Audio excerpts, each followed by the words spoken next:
Kita sekarang membahas tentang nikel di Sulawesi. Kita awali dengan pertanyaan sederhana. Berapa harga nikel di pasaran internasional dalam bentuk ore atau masih mentahan? Lalu kita tanya kembali, berapa harga nikel yang dibeli oleh smelter di Sulawesi tadi dari petambang di Indonesia? Oke, jangan dijawab dulu ya, sabar ya pertanyaan tersebut. Kita lanjutkan dulu. Kita semua mengetahui bahwa bahan baku diolah jadi bahan setengah jadi lebih untung karena naiknya lebih dari 100%. Apalagi bahannya jadi bahan jadi. Untungnya bisa 500% dibanding jualan bahan baku. Sumber daya alam Indonesia kalau hanya dijual tanah air seperti tercatat dalam Omnibus Law yang tercatat lebih dari 250 kata yang menyatakan tanah dan air, keuntungannya kecil kalau menjual hanya mentahan. Maka kalau itu tambang mineral, untuk mendapatkan nilai lebih, membangun smelter akan membuat produk setengah jadi atau bahan jadi dari mineral nikel tersebut, dan ini lebih menguntungkan secara ekonomi. Untuk itu kita ingatkan masyarakat agar lebih paham dunia penambangan dan dunia smelting proses dari mineral mentah menjadi bahan setengah jadi.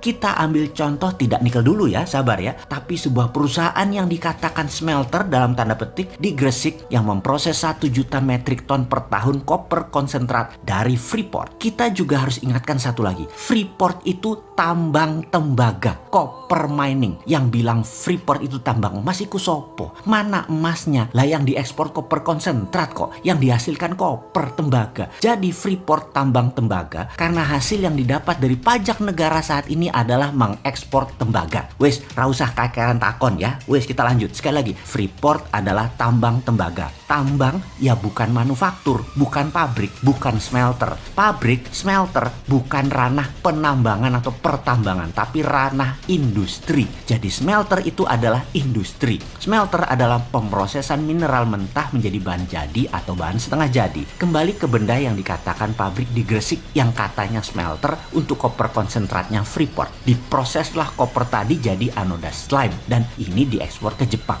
Oke, sebentar ya, biar paham lebih detail lagi. Anoda slime tadi apa sih? Kok nggak diteruskan prosesnya? Kok nggak di-refining? Maka jawaban saya sebagai orang yang baru 20 tahun main di dunia smelter dan pertambangan adalah ya memang bukan smelter itu pabrik. Hanya blister doang, misain impurities atau mineral yang tak berguna menjadi bentuk anoda slime. Yang mana ketika dikirim ke pabrik di Jepang, anoda slime tadi diurai sampai proses refining atau pemurnian, barulah dimanufaktur di Jepang tadi. Keluarlah produk akhir yaitu emas, platinum, bahkan ada uranium. Yang mana ketika dikirim ke pabrik Jepang, anoda slime tadi diurai dari 1 juta ton terdapatlah 20-40 ton per tahun emas. Platinum antara 10-15 ton per tahunnya. Indonesia nggak dapat benefit dari gold tadi. Piye jawab bejal pertanyaan ini. Loh, Indonesia selama ini hanya dapat pajak dari tambang Freeport berupa koper konsentrat yang tidak seberapa nilainya, lalu dicuci lagi di Gresik sebagian, cuman bayar pajak barang setengah jadi,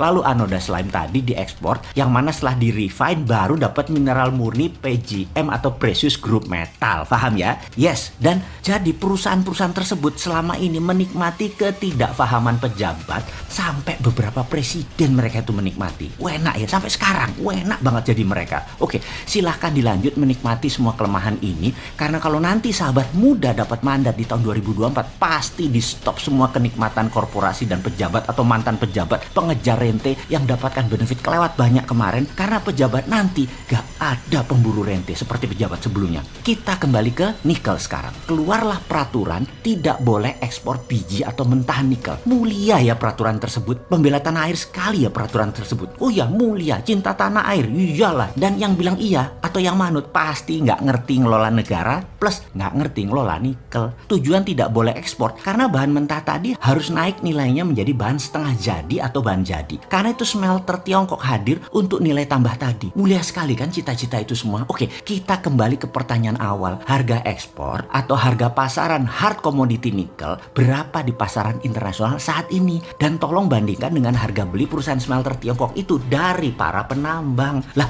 kok lebih murah harga beli smelter Tiongkok tadi dibandingkan harga internasional? Kalau gitu kita ekspor saja. Oh, tidak boleh. Sudah dikunci dengan aturan undang-undang yang disahkan DPR, wakil rakyat loh yang mengesahkan atas usulan pemerintah. Sekali lagi wakil rakyat yang mulia dan pejabat yang mulia yang mengatakan untuk rakyat memutuskan ini tidak boleh ekspor mentah nikel. Walaupun harga internasional lebih mahal, harus dibeli perusahaan lokal Indonesia, tapi pemiliknya si Tiongkok. Jadi inilah yang terjadi saat ini di dunia penambangan nikel. Semoga saya salah lagi di dalam menganalisa, karena bener deh, jangan sampai ada yang komentar sebegitu bodohnya pejabat negara dan wakil rakyat atau pura-pura bodoh. Toh rakyat tidak paham. Ketika investor smelter diberi insentif super royal, misalnya berupa pembebasan pajak atau tax holiday selama 12 tahun. Meskipun insentif tersebut hanya bisa dinikmati oleh investor dengan modal di atas 25 triliun, namun bukan karena kita anti tax holiday, tapi pengawasan pemerintah terhadap kebijakan itu tidak akan ketat. Jadi membuat investor Tiongkok tadi pasti mengakali negara Indonesia. Kita urai satu persatu. Mengapa tidak ketat? Backup penguasanya terlalu kuat. Sejauh ini terdapat informasi PPh Badan tidak bayar, nol besar. Ini membuktikan tidak ada yang mengawasi sesudah diberi tax holiday tersebut. Selama ini dinikmati oleh para invader sumber daya alam tersebut. Karena nikmat sekali fasilitas yang pemerintah berikan, rasanya feeling saya ya, 3 tahun setelah beroperasi investor Tiongkok di Indonesia, mereka sudah break even point, balik modal, dan keuntungannya setelah itu puluhan triliun. Logika perhitungannya. Dan ini pendapat pribadi ya, mesin-mesin dan investasi itu di markup agar nilainya lebih dari 25 triliun sehingga dapat tax holiday. Aslinya walau alam. Kalau saya sebagai investornya, karena saya mirip dengan mereka, paling top 10 triliun modalnya. Kalau saya dikasih kesempatan di negara lain yang kasih tax holiday, Vietnam gitu misalnya kasih saya akan bangun pabrik nilainya 20 triliun. Ambil sumber daya alam Vietnam dalam 5 tahun habis sampai nol kalau perlu. Dan sudah balik modal dalam 5 tahun. Mau ganti pemimpin nantinya, mau kebijakan nantinya diubah oleh penguasa baru, kita udah tiong-tiong dapat cuan. Paling top nilai asli investasi kembali lagi 10 triliun. Apakah pengusaha Tiongkok nggak seperti itu? Jujur, tindakan penguasa Tiongkok di Indonesia itu tindakan nasionalisme bagi bangsanya dan negaranya. Namun bagi orang seperti saya, melihat perilaku pejabat dan penguasa Tiongkok itu sebagai invader sumber daya alam Indonesia. Ini pendapat saya, logika saya yang goblok. Anda sahabat jangan ikut-ikutan saya. Anda harus punya analisa sendiri. Logika lain lagi, kalau kita pengusaha Tiongkok dengan aturan yang tidak boleh ekspor ore mentah nikel, maka kita jadi raja pengendali harga nikel. Itulah mengapa smelter gede-gedean dibangun di Indonesia. Karena harga biji nikel yang jauh lebih murah, mereka mendekatkan pabriknya, dalam istilahnya membuat pabrik adalah mine mouth, di mulut tambang, agar tidak ada biaya angkut atas barang yang tidak dipakai atau impurities. Lalu fakta lapangan lain lagi adalah pekerja yang didatangkan dari luar negeri tersebut tidaklah menggunakan visa pekerja, melainkan berstatus turis. Wes stop lah pokoknya. Hal ini kembali menggerus penerimaan negara. Harusnya kan ada pajak pendapatan negara dari pekerja internasional tadi yang kita dapati. Tapi ya sudahlah. Dalam urusan tenaga kerja ini diklaim oleh pejabat pelindung bisnis Tiongkok tersebut, dikatakan mengapa 95% pegawainya diimpor langsung dari Tiongkok? Karena tenaga kerja Indonesia tidak mampu.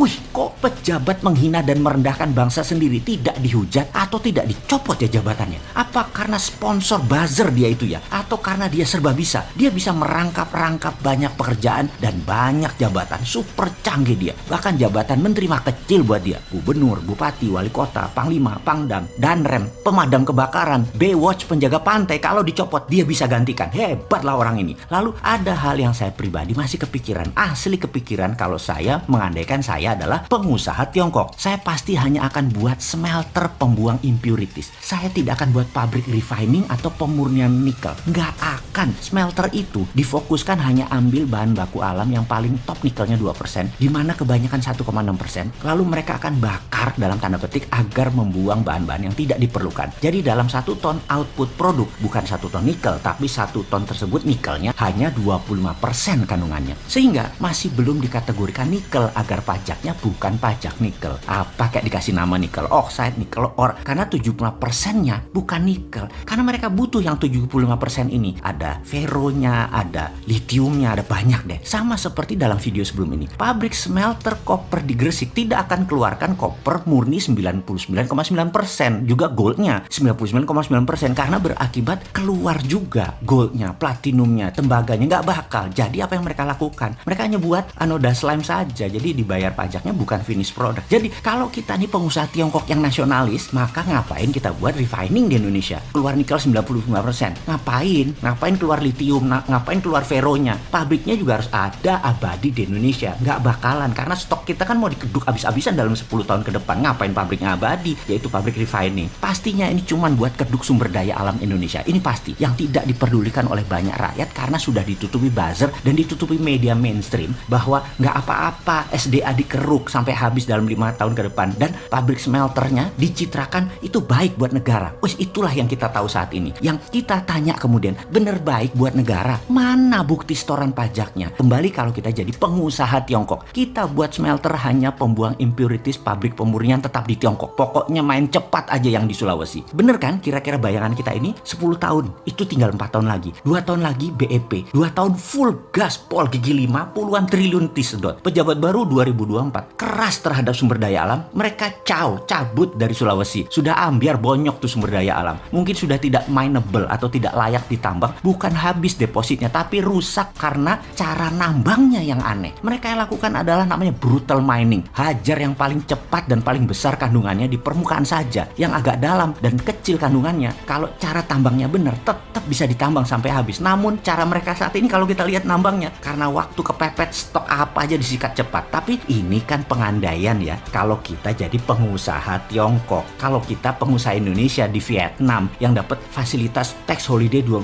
pasti kita akan markup. SDM juga bawa dari Indonesia. Kita hajar 10 tahun rata tanah tuh aset Vietnam. Finish produk tetap di tanah air Indonesia.